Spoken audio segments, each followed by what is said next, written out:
Thank you, Mr Acting Deputy President. And I just wanted to follow on from the comments that Senator Birmingham was making. And I think he was onto something when he was comparing that the inaction on the submarines while Labor were last in government to what they were doing on the NBN. They did spend billions of dollars on the NBN, and we all saw the results of that. Not much service to people, nothing rolled out, but lots of money spent. But we saw no planning on the NBN, and I was, after reflecting on hearing Senator Conroy there, who's now in charge of the submarine in a shadow capacity now for the Labor Party, I thought, what is actually more frightening? What would be more frightening? Having a Labor government do nothing on submarines, or Senator Conroy doing a lot? What would be more frightening for us as a nation, Mr Acting Deputy President? Because we all saw the results with the NBN, where the Labor Party tried to spend billions of dollars and did nothing and wasted money in convoluted contracts where they clearly don't have a commercial bone in their body to sign something which actually will protect the interests of this nation. And we just saw an example of that right now. The Shadow Defence Minister of our nation would like to take as somehow tendered almost documents statements made on a radio station. Statements made on a radio station from a European submarine builder are apparently evidence enough of what the budget should be.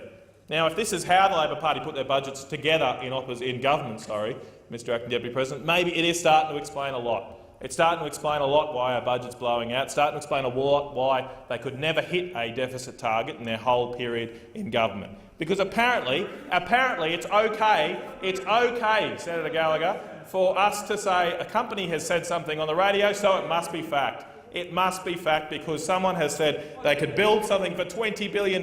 They can build something for $20 billion in a radio interview, and now that's established fact. Well, that's not the process we're going to take in government, Mr Acting Deputy President. We are not going to rely on evidence from a radio transcript in a $20 billion decision for this nation, a decision that is about the defence interests of our nation, a decision that will have decade-long consequences in how we can defend our nation. What the approach we are taking is when we are going to spend that sort of money, when we are making a decision that will be about protecting the interests of our children and grandchildren in this nation, is we will take the best evidence from the Department of Defence. They are the people with the experts here. They are the people who are independent and are not working for particular companies. Not that there's anything wrong with that, but everybody, of course, has their own barrow to push. We need to rely on independent evidence, and that is what this government is doing. We won't be cherry-picking evidence provided by particular people. We'll be properly testing that through the process that the Labor government also used on defence decisions when they were in government, that there will be a two-pass process. There will be a first-pass process to go to Cabinet and then a second-pass process when more due diligence is done. That is what will happen, and that will lead to better decisions by our government.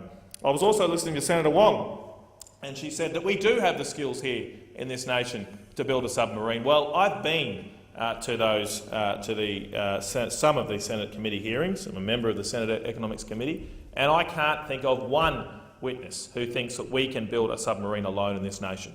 That cannot happen. That cannot happen. It did not happen with the Collins class. It's not happening with the air warfare destroyers. We will have to rely on expertise in other countries. Everyone establishes that. The Collins class was a multicultural submarine. It was made up of Swedish design, US combat system and French propulsion.